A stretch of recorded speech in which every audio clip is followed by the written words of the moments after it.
आप सभी का इस क्लास में स्वागत है। इस क्लास में बिहार पुलिस 2025 से संबंधित हिंदी के कुछ बहुत ही महत्वपूर्ण क्वेश्चन कराए जाएंगे। आज है 16 जुलाई और आज से आपका एग्ज़ाम होना शुरू हो गया है और यह 3 अगस्त तक चलेगा। ब्रेन मैथ्स यूट्यूब चैनल की तरफ से आपके एग्ज़ाम के लिए वेल विशेष। बाकी आपका समय ज़्यादा न लेते हुए हम आ जाते हैं अपने क्वेश्चन नंबर फर्स्ट पे और हर प्रश्न को हम डिटेल में एकदम समझते चलेंगे। बस आप लास्ट तक जुड़े रहिएगा। संज्ञा अथवा विशेषण से बनने वाली क्रिया कहलाती है। तो भैया इसका आंसर हो जाएगा नाम धातु क्रिया। कहने का मतलब, और हम डिटेल में समझते चलेंगे। संज्ञा अथवा विशेषण से जो क्रिया बनती है उसको बोलते हैं नाम धातु क्रिया। जैसे बात, अब बात एक संज्ञा है, बात से बन जाएगा बतियाना, लाठी से बन जाएगा उसी प्रकार लठियाना, या अपना, अब अपना से बन जाएगा भैया अपनाना, उसी प्रकार गाली से बन जाएगा गरियाना। अब हम आ जाते हैं, अब ऑप्शन को, जितने भी ऑप्शन इसको हम एक्सप्लेन करते हैं।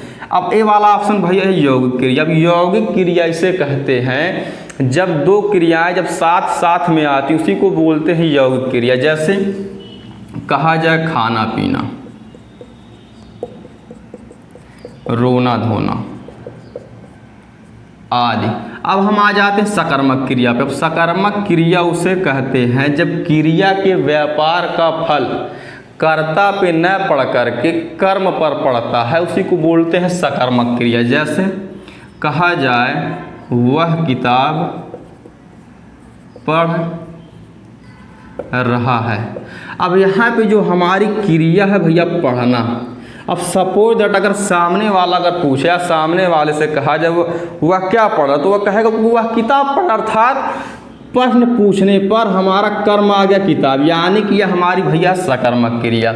अब हम ऑप्शन नंबर डी पे आते हैं। अब सहायक क्रिया। अब सहायक क्रिया उसे कहते हैं जैसे कि अगर कहा जाए वह खाना खा चुका है, या यह भी कह सकते हैं वह जा चुका है। अब यहाँ पे जो भैया चुका है यह हमारी है सहायक क्रिया। बाकी हमारा ऑप्शन नंबर बी सही है। अब हम आ जाते हैं अपने नेक्स्ट क्वेश्चन पे। तो हमारा नेक्स्ट क्वेश्चन है, यह आम मीठा है, इस वाक्य में मीठा कौन सा विशेषण है? पहली बात तो हम यह जान लेते हैं, पहली बात तो इसका आंसर होगा गुणवाचक विशेषण। अब गुणवाचक विशेषण कैसे होगा? जिस विशेषण शब्द से संज्ञा या सर्वनाम के गुण अथवा दोष की विशेषता बताई जाती है उसी को बोलते हैं गुणवाचक विशेषण। जैसे कि इस क्वेश्चन में या इस प्रश्न में यह बोला गया है कि यह आम मीठा है। अब आम की विशेषता यह, पहली बात तो आम संज्ञा है। अब इस आम की विशेषता यह है कि भैया आम मीठा, यानी कि गुणवाचक विशेषण होगा। बाकी पर विशेषण किसे कहते हैं? पर विशेषण उसे कहते हैं जिस विशेषण शब्द की भी विशेषता बताई जाती है उसी को बोलते हैं पर विशेषण। जैसे कि अगर कहा जाए राम बुद्धिमान है, राम बुद्धिमान है। अब यहाँ पे जो भैया विशेषण है बुद्धिमान है, अगर इसको ऐसे अगर बोल दीजिए कि राम अधिक बुद्धिमान है, राम अधिक बुद्धिमान है। अब इस विशेषण की भी विशेषता बता रहा है अधिक। अब जो विशेषण की विशेषता बता रहा है उसी को बोलते हैं पर विशेषण। बाकी हमारा ऑप्शन नंबर सी सही है, गुणवाचक विशेषण। अब हम आ जाते हैं अपने नेक्स्ट क्वेश्चन पे। तो हमारा नेक्स्ट क्वेश्चन है, निम्नलिखित में से कौन सा शब्द स्त्रीलिंग नहीं है? कहने का मतलब यह है कि अब इन 4 विकल्पों में से एक ऐसा शब्द होगा कि जो भैया स्त्रीलिंग नहीं होगा। जब स्त्रीलिंग नहीं होगा तो यानी कि पुल्लिंग होगा। तो स्त्रीलिंग और पुल्लिंग की पहचान करने का सबसे आसान तरीका यह होता है कि उस शब्द के पहले मेरा या मेरी या अच्छा या अच्छी लगा दिया जाए तो बहुत ही आसान तरीका हो जाता है पहचानने का। जैसे कि अगर कहा जाए गर्दन, अब गर्दन के पहले जैसे लिखा है गर्दन, अब गर्दन के पहले अब देखते हैं कौन सा सटीक बैठता है, मेरा या मेरी। अगर कहा जाए कि भैया मेरा गर्दन तो एकदम देखने या पढ़ने में ही सही नहीं लग रहा है। अगर कहा जाए मेरी गर्दन तो भैया यानी कि सटीक बैठ रहा है, यानी कि यह है स्त्रीलिंग। अब हम आते हैं अपने ऑप्शन नंबर बी पे। अगर कहा जाए मेरा कमर, अगर अब कहा जाए मेरी कमर बहुत ही अच्छी है तो भैया यानी कि ये भी स्त्रीलिंग है। अगर हम डी वाले ऑप्शन पे आते हैं जीभ, अब जीभ से पहले अगर प्रयोग किया जाए मेरा जीभ तो सही नहीं लग रहा है। अगर कहा जाए मेरी जीभ बहुत ही लंबी है, यानी कि ये भी स्त्रीलिंग है, यानी कि सी वाला पुल्लिंग हो जाएगा, यानी कि स्त्रीलिंग नहीं होगा, जो कि ऑप्शन नंबर सी में दिया गया। बाकी अगर कहा जाए मेरी कान, तो भैया पढ़ने में सही नहीं लग रहा। अगर कहा जाए मेरा कान, या यह भी कहा जाए कि आपके कान बहुत ही बड़े बड़े हैं, यानी कि ऑप्शन नंबर सी हमारा सही होगा। अब हम आ जाते हैं अपने नेक्स्ट क्वेश्चन पे। तो हमारा नेक्स्ट क्वेश्चन है, थोड़ा धैर्य रखो सब ठीक हो जाएगा, वाक्य में किस प्रकार की क्रिया विशेषण है? तो भैया वाक्य में यानी परिमाणवाचक क्रिया विशेषण। और यहाँ पे जो थोड़ा शब्द है, यह धैर्य की विशेषता यह बता रहा है कि भैया थोड़ा धैर्य रखो, यानी कि यह परिमाण या मात्रा की विशेषता बता रहा है। अर्थात कहने का मतलब यह हो जाएगा, यह परिमाणवाचक क्रिया विशेषण यानी कि थोड़ा।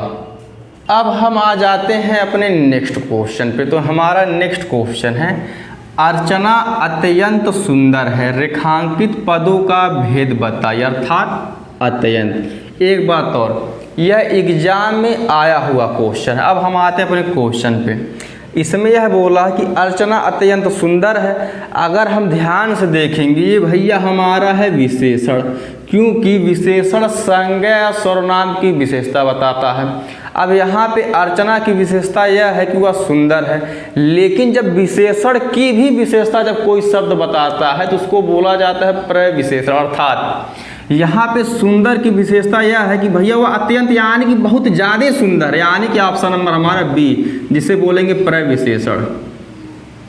अब हम आ जाते हैं अपने नेक्स्ट क्वेश्चन पे। तो हमारा नेक्स्ट क्वेश्चन है, मोर के लिए पर्यायवाची शब्द नहीं है। तो भैया इसका आंसर हो जाएगा सी वाला ऑप्शन। अब सी वाला ऑप्शन इसलिए हो जाएगा क्योंकि कनक जो होता है वह मोर का पर्यायवाची नहीं होता। यह भैया सोना का पर्यायवाची, सोना हो गया या समर का पर्यायवाची, यानी कि ऑप्शन नंबर हमारा सी सही हो जाएगा।